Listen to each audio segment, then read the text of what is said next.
Here we go. Hello, hello. Excellent. All right. I'm delighted to welcome Efagiro, who's joining us from, I have moved my notes. Let me get my notes back in the right place. Here we go. Efagiro is joining us from Guy's and St. Thomas's to talk to us about making easy the default. So this is driving digital uptake in NHS 111 dental and prescription pathways using behavioral change theory. Over to you. Um, Hi. My introductions have been done, so I could just move over to the first slide.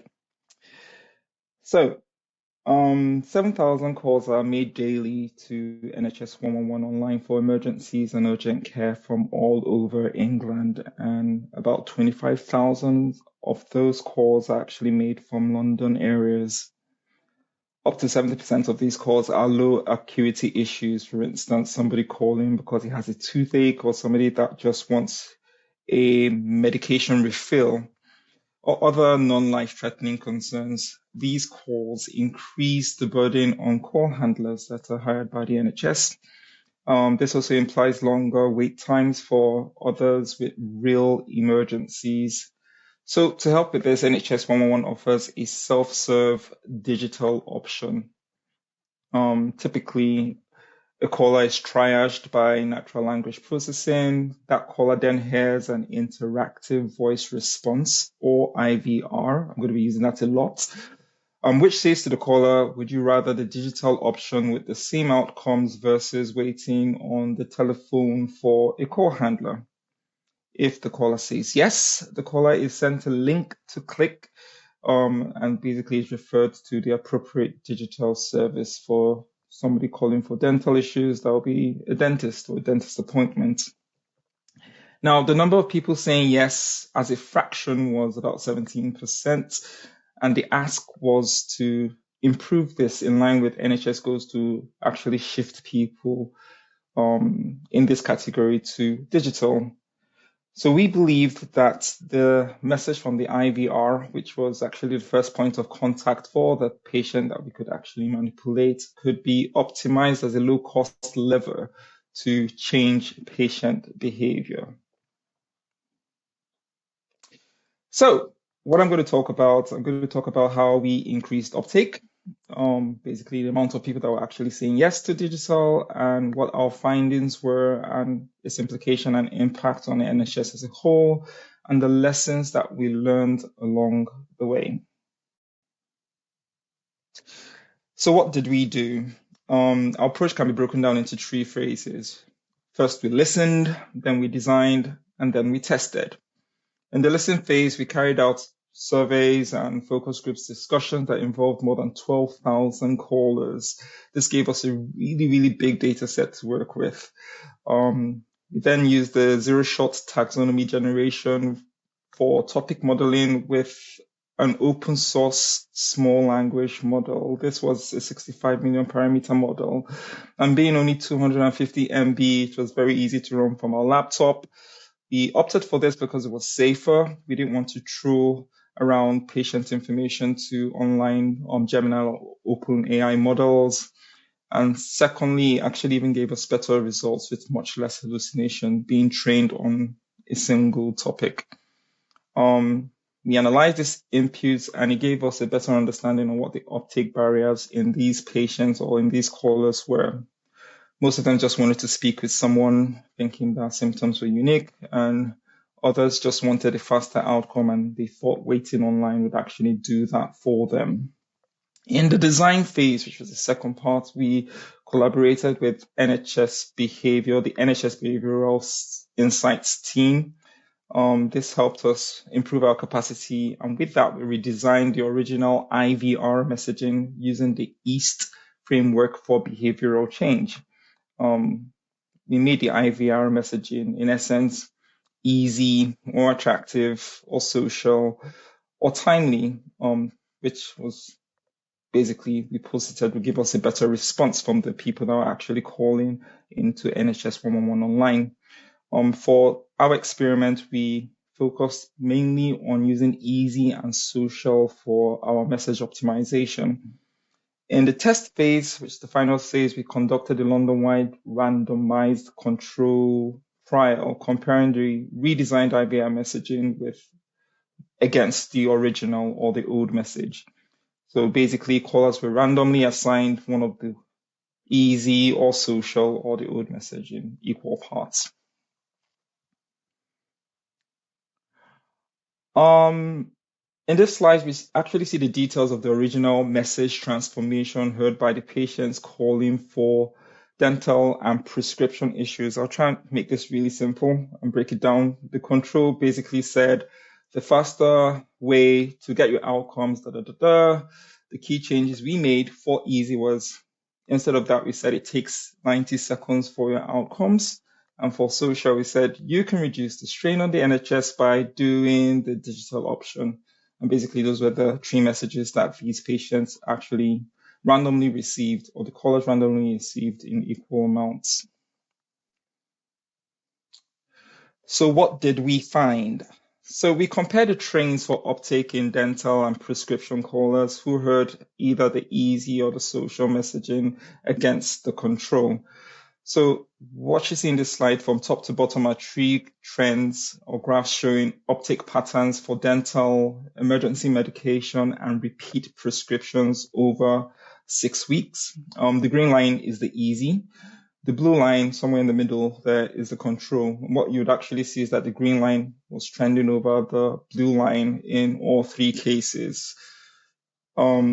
After the 6 weeks, in an average, we actually saw that there was a 7 to 12 percentage point increase in uptake in all those that actually heard the easy message compared to those that heard the original or the old message. Of course, we repeated this in other callers calling for respiratory issues, callers calling for chickenpox or for sexual health issues. And what we found was that easy almost always was the best strategy. So we adopted the best messaging strategy across all the pathways. That's in addition to dental and prescription, we also did it in sexual health and upper respiratory tract infections, and the rest of the pathways that are actually triaged from NHS 111 calls.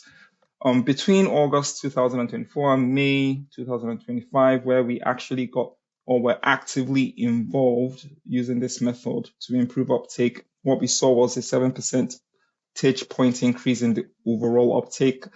This could actually be translated to more than 20,000 callers using the digital option versus waiting on the call. You could approximate this to about 300 8-hour call handler days that were saved. Also, when callers were not satisfied with their outcomes, usually what you will see is that most of them call back within 24 hours, complaining or trying to get on some other path. While callers going through digitals didn't call back at any significantly high, or did not call back with significantly higher rates when you compare to those callers that were waiting on the phone. This is a statistical process control chart that shows the bumps that correspond to the times where we actually started the randomized control trial experiments and the times that we actually fully implemented the best messaging after our findings. This also shows the times where systemic changes were actually happening during that period as well. That's bump 1, bump 2, and these are the periods I was referring to. So what did we learn? Well, other system changes that happened concurrently made using trends alone as an analysis device very difficult when we were trying to isolate causal change. And that's why we actually switched over to randomized control trial and introduced a control. Another thing is that stakeholder buy-in was really important because we had to make quick system changes to the IVR system to accommodate the randomized control trials. If we didn't have buy-in, this would have been impossible. And again, easy did better than social. That's the easy optimizations did better than the social messaging. We think because patients or callers actually had urgent issues with clear outcomes, and basically they're just looking for the easiest, fastest way to get their outcomes. For example, like I said, people calling for dental issues just wanted an appointment, and people calling for prescriptions just wanted a refill. Social did better in non-urgent calls. People, for example, calling for symptom-based issues like for chest infections. Social actually seemed to trump easy. So in the works, we're building a systems dynamics model. Questions that we're actually hoping to answer with that are what are the factors that are important to sustain or to keep this uptake in a positive trajectory? One area that we're looking at is the importance of word of mouth from patients who have had either a positive or a negative experience from being referred to a service by NHS 111 and how that or those behaviors actually impact uptake. And thank you for listening. And a special thanks, of course, to all the people that made this possible. Kate, Helen from also working as evaluation managers in the HIN, and Dominic and Justin, who made things happen at the back end, and of course, Andrew Cox that helped coordinate this. Fantastic. Thanks so much.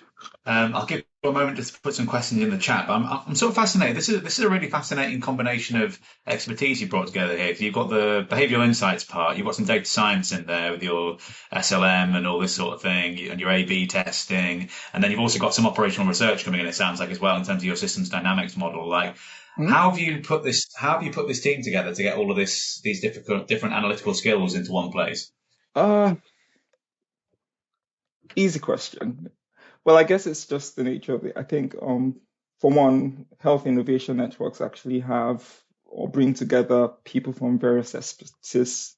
I work in the evaluation and insights team that has evaluation managers that are well versed in qualitative analysis. Then myself, who comes from a background of data sciences, that is actually a data analyst. And we actually have project managers. It's basically that's how we attack projects. I'm using, and I guess one of the biggest advantages is that we all have different paradigms and different perspectives on how we actually look to solve a problem. And yeah, I guess naturally all of it comes together.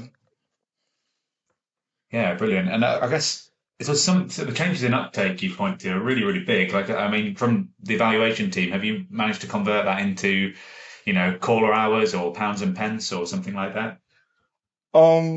Well, not financially, but what we have been able to do is more or less like with the 20,000 plus people that were actually moved or basically took up the digital option rather than actually waiting on the call. On an average, it takes like about 11 minutes for each call. And that, when you actually do the math, it actually results to like about 285 hours.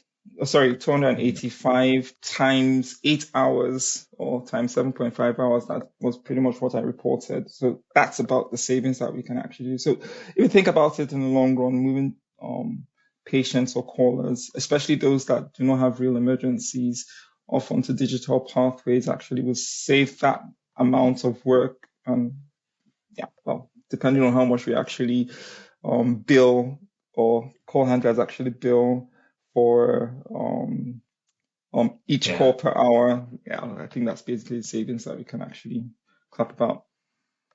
Fantastic. Well, thanks again. That's I don't know, wonderful mixed analytical approach you've taken there with a really like spectacular result at the end of it. So nice to see such a big effect from that as well. It's really powerful. So thanks Thank very you. much. And I'm sure you'll be around for the rest of the conference if people want to get hold of you. So please do that. Yep. I'll ask Jane to bring our next presenters up.